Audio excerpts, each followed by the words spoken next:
Facebook yamwimye akazi mu 2006, Twitter imwima akazi mu 2008. Uyu munsi application yakoze ikoreshwa n'abarenga miliyari 2. Aha hari inkuru itangaje ya Brian Acton washinze WhatsApp nyuma yo kwangwa akimwa akazi na Facebook ndetse na Twitter. Urakaza neza muri Beman Entertainment, iwabo w'inkuru, ibyegeranyo ndetse n'inyigisho utasanga ahandi.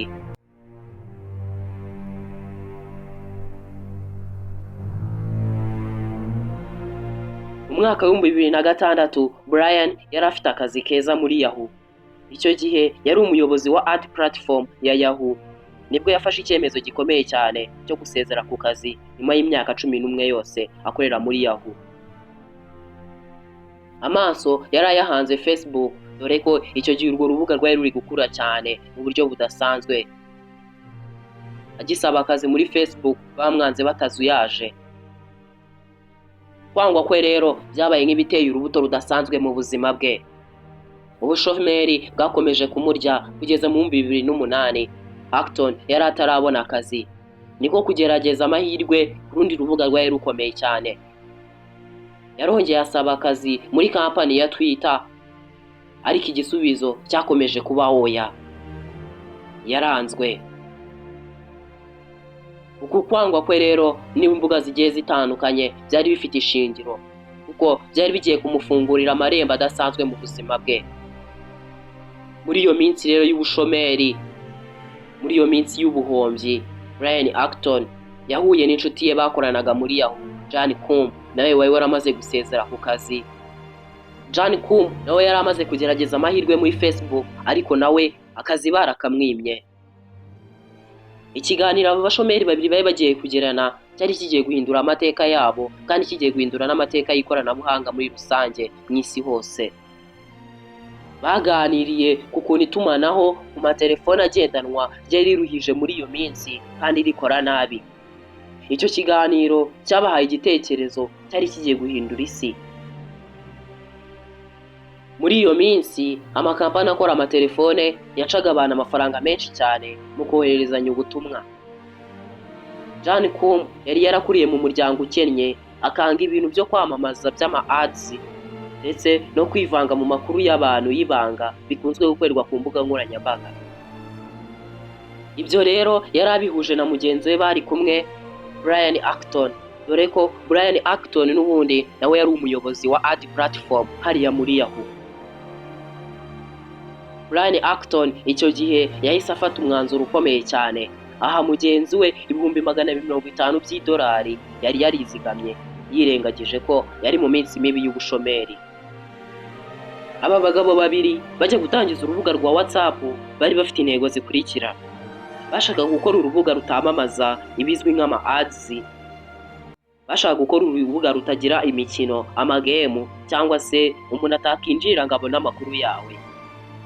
Muri make bashakaga gukora urubuga rworohereye bw'umwe, rwizewe kandi rwibanga. Byahise biba akarusho kandi kuko muri uwo mwaka wa 2009 aribwo iPhone App Store yagiye ku mugaragaro. WhatsApp rero bituruka ku ijambo ry'icyongereza WhatsApp, bishatse gusobanura ngo bimeze gute. Mu minsi ya mbere rero WhatsApp byaranze, rimwe na rimwe ikanga no gukora. Nyuma yaho rero Apple yahise izana push notification, ibintu bihita bihinduka. Icyo gihe abayikoreshaga batangiye kubona ubutumwa cyangwa se notification zibabwira ko hari uwabandikiye. Application iragendera kundwa karahava. Abayidownloadingaga barikubaga uko amezi yagiye asimburana. Mu 2011 rero WhatsApp yari imaze kubikomeye, imaze kugira agaciro kadasanzwe kandi gifite umwimerere wayo. WhatsApp rero ni urubuga rwakozwe ku buryo ikoresha nomero ya telefone ari gasunika ubutumwa ikoresheje interinete aho gukoresha ibizwi nka SMS. WhatsApp rero ni urubuga rwakwirakwiye ku isi hose, cyane cyane muri Afurika muri Aziya ndetse no muri Amerika Latine. Mu bihumbi 2013 rero WhatsApp yari imaze kurenga kuri Twitter, imaze gukoreshwa n'abarenga miliyoni 200. Ibyo ikaba yari imaze kubigeraho ikoresha abakozi 50 gusa. Facebook yahise izikomanga. Kampani imwe yari yarimye akazi Acton mu bihumbi 2006 yarije kumugurira. Iyi shuwa diru rero yari ihagaze miliyari 19 z'idolari.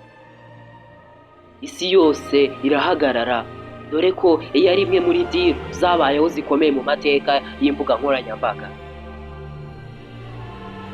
Muri iyo minsi rero Brian Acton na mugenzi we John Com babaye ababiliyoneri, ariko bakomeza gufatanya na Facebook aho ari mu bihumbi 2014. Nyuma y'igihe gito kandi rero hatangiye intambara y'amahame muri WhatsApp na Facebook. Icyo gihe Facebook yari yatangiye gusunika ubutumwa bwamamaza buzwi nk'ama ads, ikabusunika kuri application ya WhatsApp. Ikindi kandi icyo gihe Facebook yashakaga guhuza amakuru yayo ndetse na WhatsApp.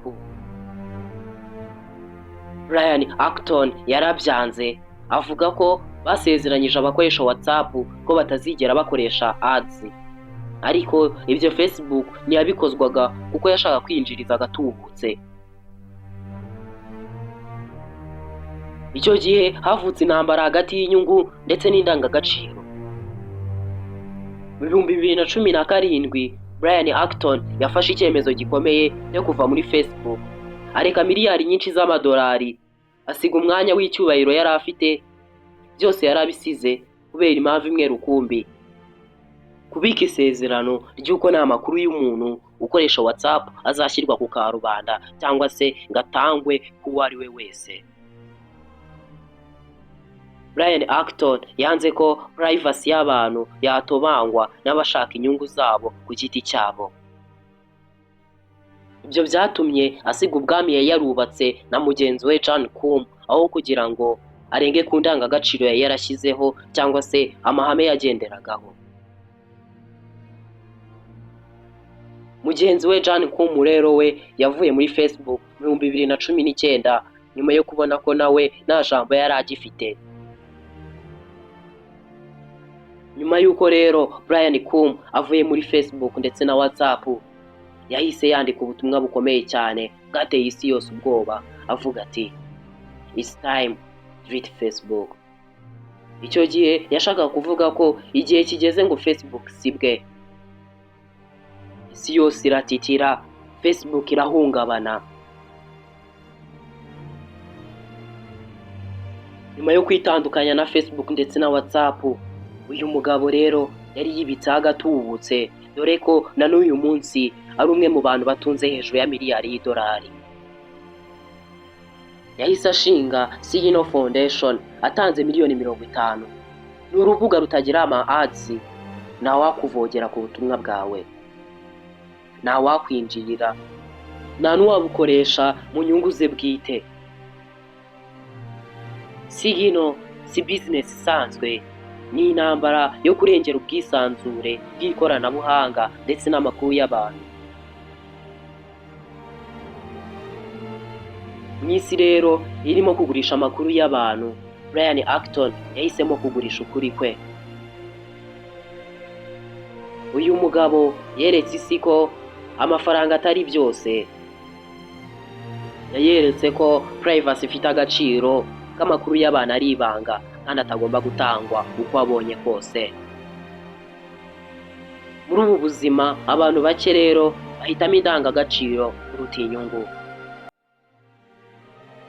Brian Acton ntiyaretse WhatsApp, ahubwo yaretse kugurisha abantu.